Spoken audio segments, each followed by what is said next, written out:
Mariing itinanggi ng mister ni Vice President Sara Duterte na si Attorney Mans Carpio na may bilyong-bilyong piso siya sa bangko. Kinasuhan ni Carpio ang mga opisyal ng Bangko Sentral, Anti-Money Laundering Council o AMLAC at ilang mambabatas matapos lumabas sa impeachment hearing sa Kamara ang umano'y bank transactions niya.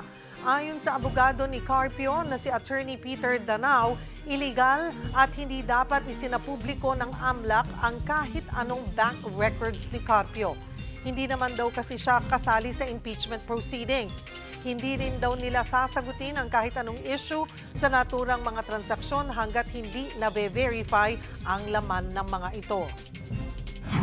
Absolute po ang prohibition na hindi pwede maglabas ang impormasyon ang AMLAC. Ang problema, sa AMLAC sila dumulog mas lalong istrikto ang AMLAC sa batas. Wala pong exception. Diba? Hindi naman sila humingi sa bangko ng impormasyon. It's clear Ngayon, kung may exception, dapat nilagay nila sa batas ng AMLAC.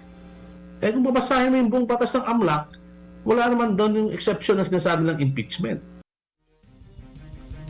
Para pag-usapan niya at iba pang issue, makakausap natin si Bicol Saro Party List Congressman Terry Ridon. Magandang tanghali sa inyo, Kong. Salamat po sa oras. Magandang araw. Maraming salamat sa pag-imbita. Kong, una po sa lahat, kunin ko muna yung inyong reaksyon dito nga sa paghahabla ni Attorney Mans Carpio sa BSP, AMLAC at ilang kasama niyong kongresista dahil sa pagsasapubliko nga nitong bank records niya. Alam po ninyo, panggugulo tsaka panglilihis lang po. Yan po nga kaso na yan. Ang kailangan nung ipaliwanag ng mag-asawa pong Duterte Carpio, saan po galing yung 6.7 billion in total transactions, 4.4 billion ng inflows, yung pumasok pong pera sa kanila pong mga accounts at 1.5 billion na lumabas pong pera sa kanila pong mga accounts. Gayong sila po ay mga abogado, public official at meron pong pinapatakbong mga nalulugi lang pong mga negosyo. So saan ang source nito pong 4.4 billion po na ito? At saan po napunta yung pong 1.5 billion in outflows? Kasi hindi ho yan naka-reflect sa salin po ng ating pong pangalawang Pangulo noong pong 2024 which stands at only 88.5 million. So yan po yung kailangan ho nilang sagutin. Wala hong batayan. Ito pong kaso ni Attorney Carpio laban sa BSP, AMLC at sa House Committee on Justice. Pinunan niyo po kamakailan na inuna pa ni Attorney Carpio yung paghahabla kaysa i-deny muna yung mahigit 6 billion pesos nga na transactions doon sa accounts nila ni VP Sara. Pero ngayon, sinabi naman niya na hindi yun totoo. Ano po ang masasabi niyo dyan? Una, kailangan ho nating linawin, wala hong denial. Wala hong denial sa complaint mismo. So doon ho tayo magbabatay. Kasi madali ho mag-deny sa media Pero ang hinahanap po natin, yung outright denial doon po sa complaint affidavit. Kasi sigurado ako, hindi naman ho magsisinungaling yung mga numero noong pong AMLC. Lalo't higit, they were not disputing the truth or falsity of the report. They were just complaining about the disclosure itself. So implicit po dyan po sa kanilang reklamo that they're actually admitting to the exactness of the numbers. Private individual po Private individual daw siya. Kaya hindi dapat kinakalkal yung kanyang records. Pero bilang asawa po ng sitting Vice President, Congressman Terry, ay lehitimo ba itong tanungin sa issue po ng public accountability? Kailangan natin maglinaw. Una ho sa lahat, hindi ho, ang sabi nila kahapon, ordinaryong mamamayan lang ho si Attorney Carpio. Hindi ho siya ordinaryong mamamayan. Siya po ay asawa ng pangalawang makapangyarihang tao sa Pilipinas. Pangalawa, yung pong mga dokumentong isinusumite sa pamahalaan, lagi ho silang magkakasama. So yung pong ITR ni Vice President Duterte, magkasama ho sila doon. Joint filing po sila doon. Pangalawa, doon po sa SALN, yung pong mga pag-aari ni Attorney Carpio ay nakalista rin po doon sa SALNs po na yon. So ano ho yung pagkakaiba ngayon? Doon sa gusto ho nilang ihiwalay. Ito po nga AMLC report doon sa pagkakaroon po nila ng pagsasama. More importantly, mag-asawa ho sila So ibig sabihin, ang pag-aari ho ng isa, pag-aari ho ng pangalawa kasi conjugal po ang pag-aari po na ito. And very important makita talaga natin yung entire financial picture. Hindi ho natin yan magagawa kung hindi ho kasali si Attorney Carpio. Kung sakali man, Congressman Terry, kung katigan po ng korte yung isinampang kaso ni Attorney Carpio, ano po ang magiging epekto nito sa impeachment proceedings po laban kay VP Sara? Tingin ko hindi aabot ng korte yan. Tingin ko mababasura agad sa piskalya yan. Kasi wala ho yung batayan eh. Katulad ng binanggit ko, hindi ho yan na batayan. Lalo't higit, meron ho kapangyarihan ng Kongreso to impeachment proceedings na makapagsabpina po ng mga dokumento. May sinasabi silang confidentiality. Confidentiality ho yun dun sa pagkanta sa mga iniimbestigahan. Isa ho dun sa provisions po ng MLC, yung tinatawag pong information sharing. Ibig sabihin na ho, pwede mag-information share sa iba't ibang mga opisina ho ng pamahalaan para ho magpanagot. Ganyan ho yung basic context kung bakit ho namin hiningi yung transaction reports mula sa MLC. It was never meant to shield those who undertake money laundering offenses in our country. Kung sa mga nailabas na po na impormasyon sa simula hanggang ngayon ay may smoking gun na ba na masasabi tayo or kulang pa para umabot sa conviction sa Senate of the Philippines itong impeachment? Alam po ninyo, hindi po ito smoking gun lamang. Ito po ay nuclear bomb. Yung pong 6.77 billion in financial transactions over the span of 20 years. Alam po ninyo, yung mga ordinaryong Pilipino, kahit na ho, yung mga matataas po ng mga tao po ng gobyerno, I don't think they can even imagine this type of scale in financial transactions of 6.77 billion, of 4.44 billion in cash going into their bank accounts. No?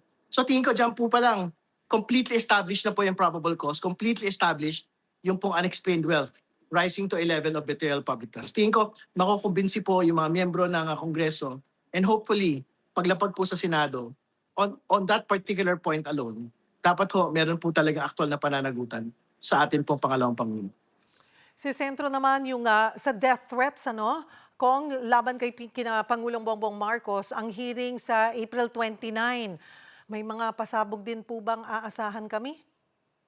Well, ang inaasahan ho natin na bukas ay yung pong replaying ng actual threat video ng pangalawang Pangulo laban sa atin pong Pangulo. Katulad ng nakita ho natin nung nagdaang pagdinig, ang mga ebidensya, ang mga dokumento, yung po magsasalita. At tingin naman ho natin, we don't need further evidence dito po sa usapin po ng pagbabanta. Dahil a threat is a threat is a threat. Ang banta po ay dapat pong pinapapanagutan pagka ho ginawa po ito laban po sa mga tao. Kung pag-usapan din natin itong tax records, bubuksan na ba ng Kamara yung box na may lamang mga papeles ng income tax return ng mag-asawa? Isa po yan sa malamang magkakaroon po ng pagtutuloy po ng debate. So meron pong tatlong pagpipilian pong gagawin. No? Ang komite po bukas, pwede hong magkaroon ng public unsealing, pwede hong magkaroon ng unsealing in executive session, pwede hong i-transmit na lang po to the Senate without unsealing po the box. No? But again, we will go back to the earlier point. So totoo lang po, on unexplained wealth, we don't exactly need the tax records anymore, given that we have the SEC documents, we have the SALENS, and we have the AMLAC transaction reports already. Tingin ko naman po, sapat-sapat na yon, sobra-sobra pa nga. Ito po nga mga ebidensya na for unexplained wealth. Nakipag-meeting kayo sa ilang church leaders tungkol po sa impeachment. Ano yung pinag-usapan nyo at ano ba ang sentimiento ng mga taga-simbahan po on this?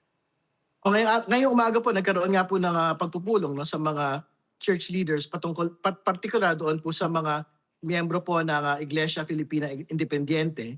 Siyempre ang kanila pong pagtingin dito ay ito po ay pagtitiyak ho dapat ng pananagutan bilang isa ho sa mga teachings din po ng simbahan. So hopefully they will still participate in the next stages of the impeachment proceedings. And it also reflects yung papalapad po na support for an impeachment trial against the Vice President.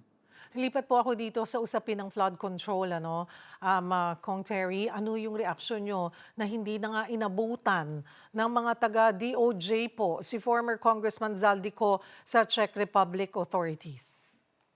Well, mahalaga po talaga na tiyakin ho natin na lahat ng dapat mapanagot. No? sa usapin po ng flood control ay magawa po natin. And sa totoo lang po, meron naman pong mga low-hanging fruits at the moment. No? So inaantay ho natin yung Ombudsman tsaka yung Sandigan Bayan para yung pong mga kaso na nakalatag na ho sa Pilipinas ay talaga humaikasa na ho natin. Kasi I think the public has seen a bit of a lull in the last couple of months. No? Doon po sa mga dagdag pong mga matataas na personalidad na dapat pong makasuhan sa usapin pong ito. Kung makakauwi man po si Ko, ano yung inaasahan yung isisiwalat niya tungkol dito sa issue ng flood control scam? Gaano kalaki, kahalaga yung kanyang mga sasabihin? Well, inaasahan ho natin na magbibigay ho siya ng dagdag na impormasyon. No? Particular po doon sa mga iba't ibang mga flood control projects no? Sa iba't ibang bahagi ng bansa. And syempre, kung sino pa ho yung mga sangkot dito at the lowest level and of course, at the highest level.